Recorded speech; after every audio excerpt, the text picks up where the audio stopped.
السلام عليكم ورحمة الله وبركاته، وأسعد الله أوقاتكم إخواني بكل خير. زي ما انتم شايفين معنا لابتوب جديد وحلقة عن التكنولوجي والكمبيوترات، بحكم هي تخصصي بالأساس. الميكانيك هي هواية عندي، والسيارات يعني شيء مهم في حياتنا العملية، لكن عشان كده أهتم فيها. فبنرجع موضوع التكنولوجي، هذا هدف الحلقة. نبغى نطور اللابتوب هذا. زي ما انتم شفتوا هنا الهارد ديسك كان على 77، هذا بعملية تشغيل فقط. المعالج i3، السي بي يو على 8%، الرامات مرتاحة. هنا عندنا مشكلة في الديسك ياخذ وقت طويل، علة، ممل. فهذا اس اس دي 240 وهذا اس اس دي 120.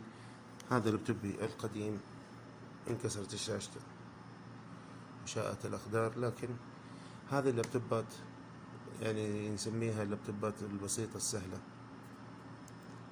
لها غطا، تركب رامات، موضوعك منتهي. تركب الصامولتين، تسكر، موضوع بسيط. هنا ما شاء الله تبارك الله كل شيء مسكر، ما في أي شيء.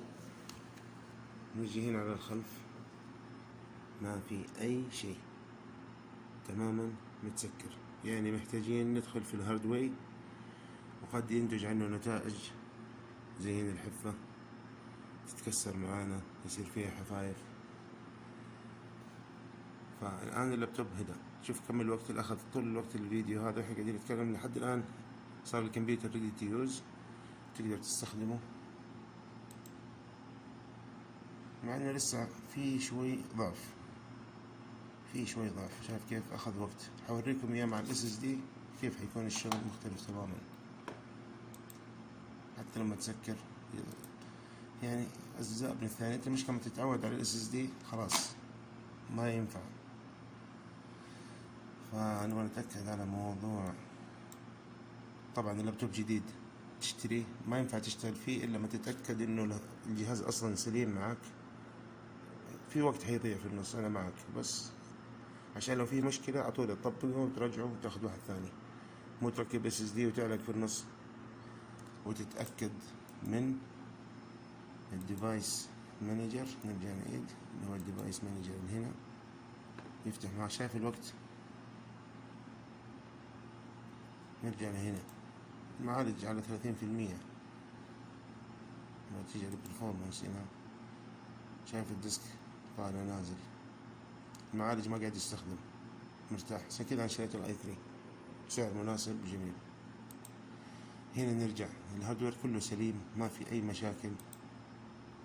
كذا تتوكل على الله، تطفي الجهاز وندخل في عملية تغيير ال SSD.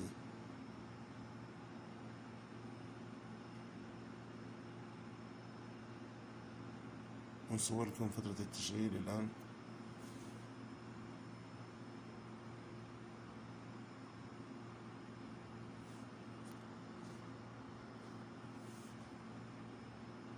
الآن طفى تماما، لأن البطارية هذه هنا بلد إن، فما عندنا مجال إلا بس نطفي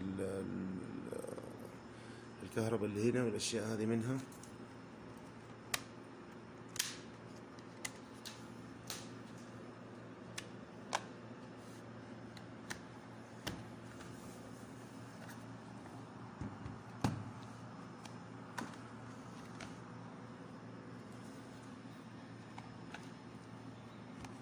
شايف اللابتوب؟ شايفين اللابتوب معي؟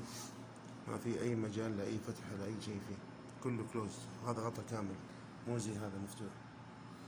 فهنا عندنا أرقام 1 2 3 4 5 6 7 8 9 10 صواميل تنحط. هنستخدم الصامولة هذا طبعا المفك الصغير حتى نفك الأشياء من هنا. خلينا نفك هذه، أوقف الفيديو الحين معكم ونخلص الأشياء هذه عشان نختصر الوقت، ونشوف كيف نحاول نلاقي مكان مناسب نفك البلاستيك. الآن فكينا الصواميل كامل. طبعا نشتغل من الخلف، نحاول نطلع البلاستيك ينفك معنا. نحاول نستخدم من هنا، نبدأ من الزاوية هنا.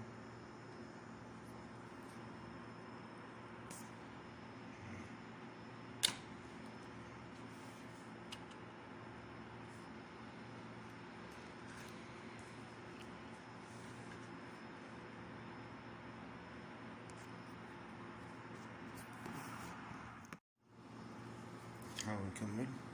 طبعا نختار زاوية من هنا.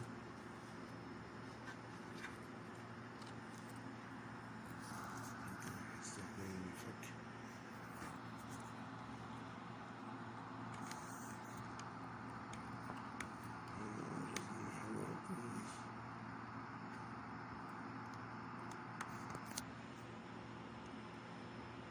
نحاول ندخلها كده. ينفك. زي ما انتم شايفين بدأ ينفك معانا.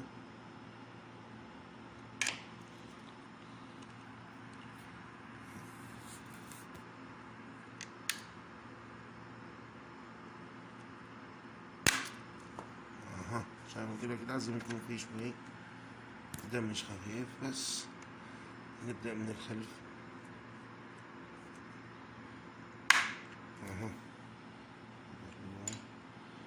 الحين نستمر.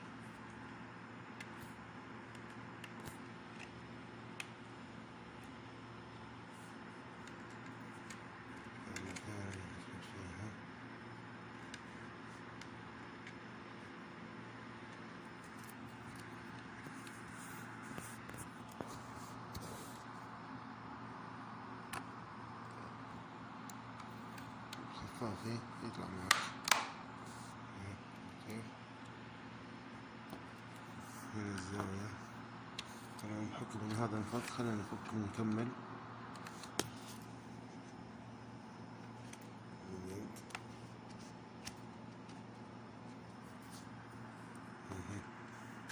من تحت من هنا عشان الفلاش.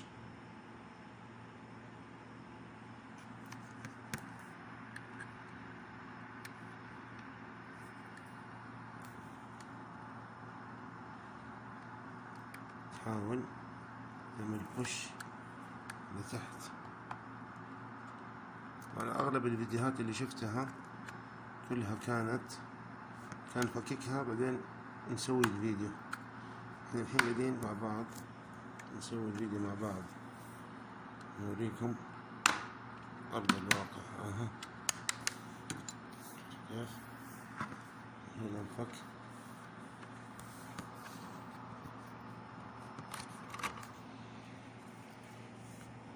نكمل. هذا جيد. يعني هو في جهاز، في حديدة كذا، مش شريط صغير ناعم يدخل من جوا يفتحها بدون ما يعمل أي ضرر، لكن إحنا غير متوفر ولازم نحاول نخلص الموضوع.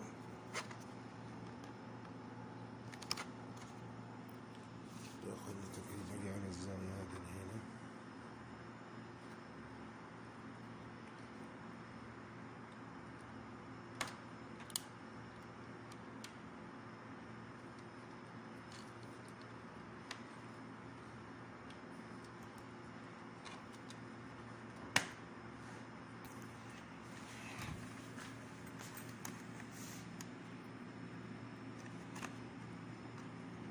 بدون عنف.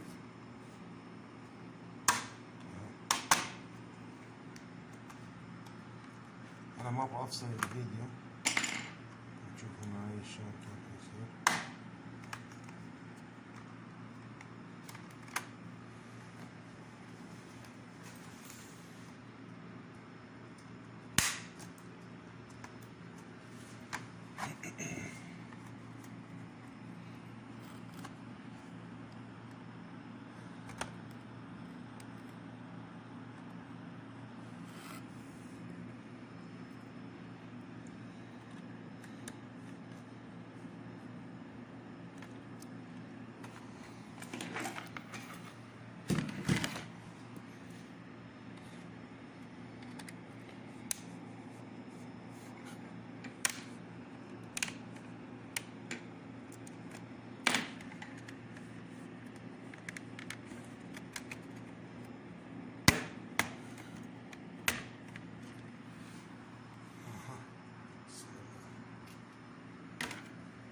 بالإجرام صح، لابتوب جديد نفكه. هذه البطارية، هذا فيه بلد ان رام 4 جيجا بس. كيف سووها هذه؟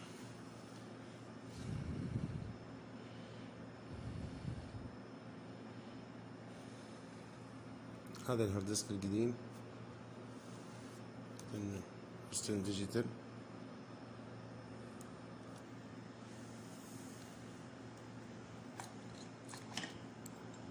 في هنا مفك واحد.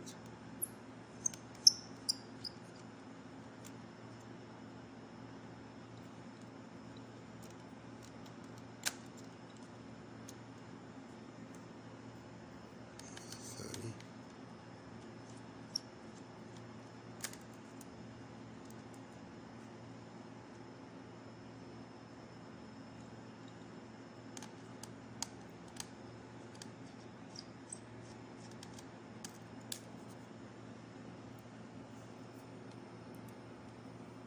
هذا رقم 3.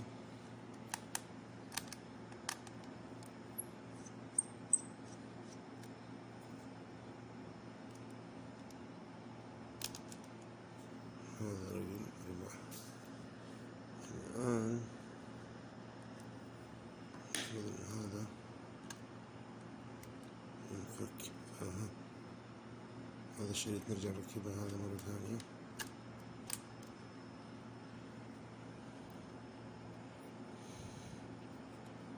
هذا الكابل ممكن نستخدم مفك صغير، ممكن بيدك تفكها بس انه كذا أأمن، لأنه شكله هذا الكيبل مرة هذا يعطي كهرب وساتة مع بعض. الآن ارتفع هنا لأنه قاعد يضرب بالحديدة قاعد يطلع. الآن نشيله.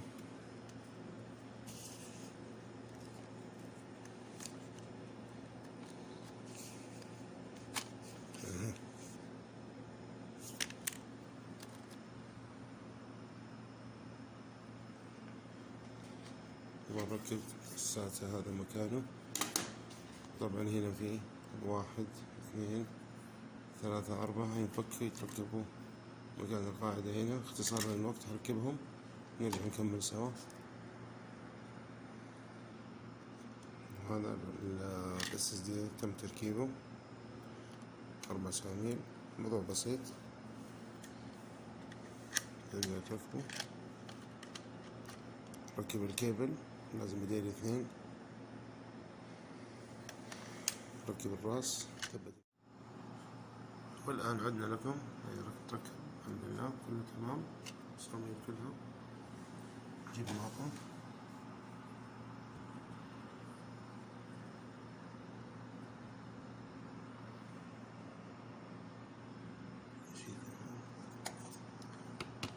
زي ما يتم التجليس بشويش بعدين الضغط.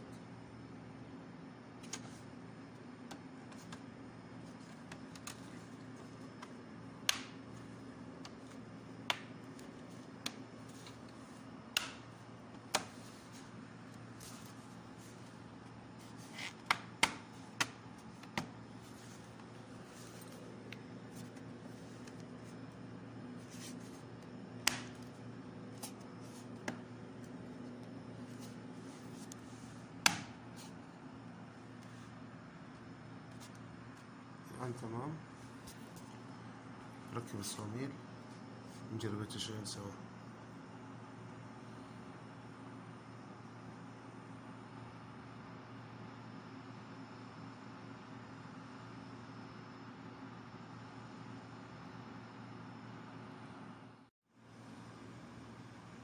طبعا هنا الحمد لله الجهاز اشتغل عندي على الهارد ديسك القديم، ما احتجت اني افرمت الويندوز. زي ما انتم شايفين معانا هنا نطفي الفلاش.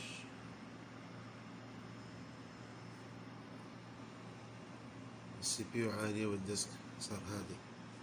السي بي يو دعس الآن.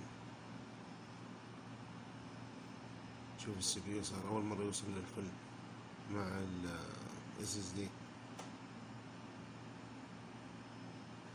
عشان كذا أقول لك استخدم، طلع الطاقة الموجودة عندك بالسي بي يو، ركب، شيل هذا البطيء، حطه في كيس استخدمه كداتا. ترى اللابتوبات الزيادة تدعم M.2 ما شرحنا عليها، اكتشفتها أنا قاعد أقفل. فممكن تركب تستثمر في ال1 تيرا، تشتري ال SSD M.2 تركبه هنا. لابتوب جيد ممتاز جدا، ما عليه كلام.